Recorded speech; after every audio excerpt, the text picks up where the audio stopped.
अब तुझे मैं क्या बताऊं सिमरन, मेरी ननद ना पिछले 4 दिनों से मेरे घर पर आकर बैठी हुई है। उसको ना 5वां महीना चल रहा है और डॉक्टर ने उसकी प्रेगनेंसी में कुछ कॉम्प्लिकेशंस बताए हैं, जिसकी वजह से उसको फुल बेड रेस्ट कह दिया है। अब मेरे नंदोई ऑफिस के काम से पूरे 1 महीने के लिए मुंबई चले गए हैं। तुझे मैं क्या बताऊं अपने हस्बैंड का, मेरे हस्बैंड से ना अपनी बहन का दुख बिल्कुल भी देखा नहीं जाता। अपनी बहन को ये कहकर ले आए हैं कि जब तक जीजाजी मुंबई से वापस नहीं आएंगे ना, तब तक तू हमारे साथ हमारे घर में ही रहेगी। अब मेरी जान को तो बैठे बिठाए आफत ही हो गई है ना। जब तक उसका पति आएगा नहीं, मेरी ननद मेरे घर पर ही पड़ी रहेगी।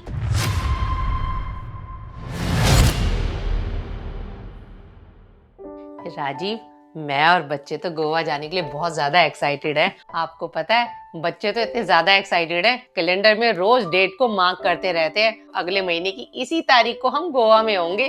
भैया, आज मैं अपने घर जा रही हूँ। आप मुझे शाम को 5 बजे मेट्रो स्टेशन छोड़ देना। मेट्रो से मैं रेलवे स्टेशन चली जाऊंगी। 7 बजे की मेरी ट्रेन है। 11 बजे तक घर भी पहुंच जाऊंगी। बहन, तू ये अचानक से घर जाने की बात क्यों करने लग गई? और वैसे भी जीजा जी के आने में अभी 15-20 दिन हैं। डॉक्टर ने तुझे फुल बेड रेस्ट के लिए बोला हुआ है। भैया, डॉक्टर का क्या है, डॉक्टर तो कुछ भी बोलते रहते हैं। और मुझे ना पहले से अब ठीक लग रहा है। मैं अपने काम खुद कर सकती हूँ। और वैसे भी विशाल ने अपनी बुआ जी को बोल दिया है, वो घर पर आ जाएंगी। जब तक विशाल नहीं आएंगे ना, उनकी बुआ जी मेरे साथ ही रहेंगी। बहन, मुझे बात कुछ समझ नहीं आई। तू अच्छी भली यहाँ पे रह रही थी, अचानक से अब तू जाने की बात करने लग गई है। और जीजा जी की बुआ तुम्हारे घर से कितनी दूर रहती है? 4-5 घंटे का रास्ता तो है ही है उनके घर का। बहन, तुझे इस घर में कोई परेशानी है तो तू मुझे बताना। भाई, बुरा मत मानना। अपना घर ना अपना ही होता है। अपने घर में जैसे मर्जी उठो बैठो, कोई टेंशन नहीं होती। बस आप मुझे शाम को 5 बजे मेट्रो स्टेशन छोड़ आना, मैं अपने घर चली जाऊंगी। ठीक है बहन, अब तूने सोच ही लिया है तो। लेकिन तुझे मेट्रो से रेलवे स्टेशन जाने की जरूरत नहीं है। मैं अपनी गाड़ी से तुझे रेलवे स्टेशन तक छोड़ आऊँगा। नहीं भाई, आपको मेरे लिए ज़्यादा परेशान होने की ज़रूरत नहीं है। बस आप तो मुझे मेट्रो स्टेशन छोड़ आना, मैं घर चली जाऊंगी।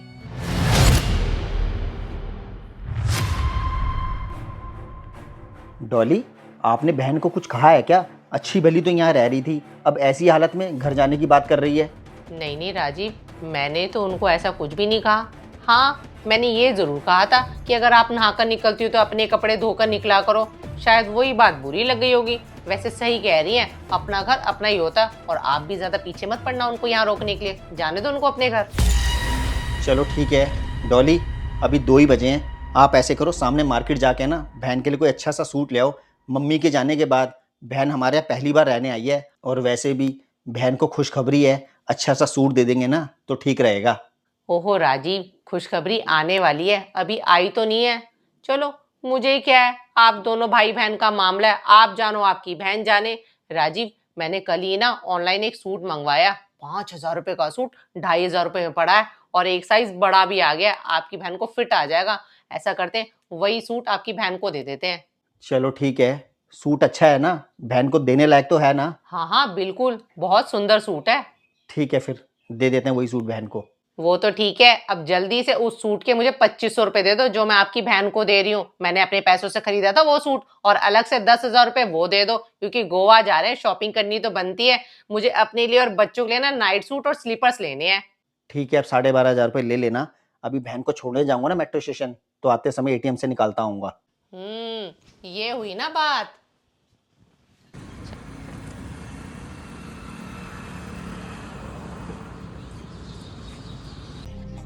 बहन, तू तो 15-20 दिन के लिए रहने आई थी और 4 दिन में ही वापस जा रही है। थोड़ा और रुक जाती, मुझे बिल्कुल भी अच्छा नहीं लग रहा। भाई, एक बात बोलूं, आजकल रिश्ते ना दूर से ही अच्छे लगते हैं। ज़्यादा नज़दीकियाँ दूरियां पैदा कर देती हैं। पता नहीं बहन, मुझे ऐसा क्यों लग रहा है कि तू मुझसे कुछ छुपा रही है। चल कोई बात नहीं, अब तू नहीं बताना चाहती है तो ये ले तेरा सूट। ओह बहन, ये सूट तुझे डॉली ने दिया है?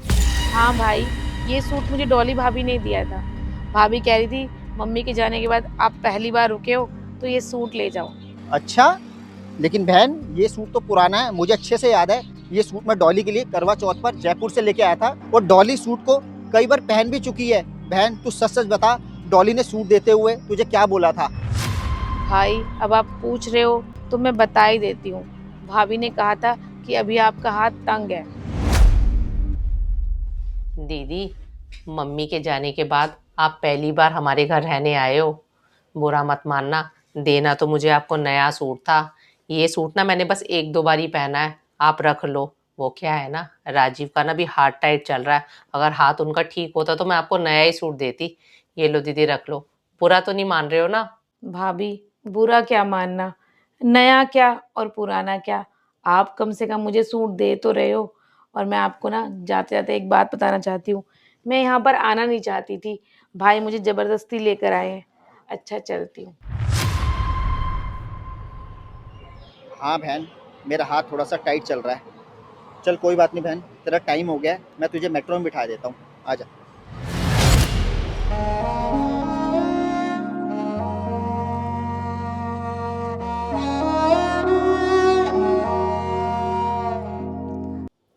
आ गए राजीव दीदी को छोड़कर। ये बताओ, एटीएम से पैसे निकाल कर लेकर आए हो ना? नहीं, एटीएम से पैसे निकाल कर नहीं लाया हूँ, और हमारा गोवा जाना कैंसिल। क्या? कैंसिल? लेकिन क्यों कैंसिल? कैंसिल इसलिए क्योंकि अब मेरा हाथ टाइट हो गया है। Heart tight?